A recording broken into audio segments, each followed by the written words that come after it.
অবশেষে যুক্তরাষ্ট্রের প্রতিরক্ষা সদর দপ্তর পেন্টাগন কয়েক মাস বিলম্বের পর এই সপ্তাহেই নৌবাহিনীর নতুন স্টিলথ যুদ্ধবিমান তৈরির দায়িত্ব কোন কোম্পানিকে দেওয়া হবে তা নির্ধারণ করতে যাচ্ছে। মার্কিন এক কর্মকর্তাও সিদ্ধান্ত গ্রহণের সঙ্গে সংশ্লিষ্ট দুজন জানিয়েছেন, কয়েক শত কোটি ডলারের এই প্রকল্পকে চীনকে মোকাবিলায় যুক্তরাষ্ট্রের কৌশলগত উদ্যোগ হিসেবে দেখা হচ্ছে। এই প্রতিযোগিতায় অংশ নিচ্ছে দুটি বড় প্রতিরক্ষা কোম্পানি, বোয়িং এবং নর্থ্রপ গ্রুম্যান কর্পোরেশন। নির্বাচিত কোম্পানি তৈরি করবে FA-22 নামের নতুন এই ক্যারিয়ার বেসড যুদ্ধবিমান।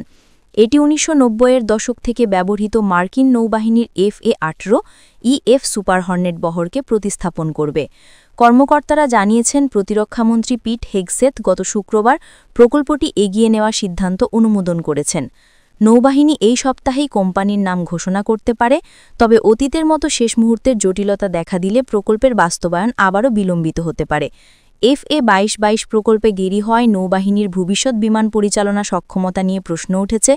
বিশেষজ্ঞরা বলছেন, প্রকল্পটি আরও পিছিয়ে গেলে বা বাজেট সংকটে পড়লে ২০৩০ সালের পর আধুনিক যুদ্ধবিমানের ঘাটতিতে পড়তে পারে যুক্তরাষ্ট্রের নৌবাহিনী।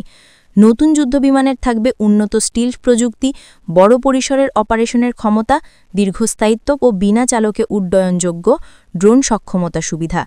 এছাড়া নৌবাহিনীর প্রতিরক্ষা ব্যবস্থার সঙ্গে এর সমন্বয়ও থাকবে। চীনের ক্রমবর্ধমান সামরিক সক্ষমতা মোকাবিলায় এই বিমানকে মূল হাতিয়ার হিসেবে দেখা হচ্ছে।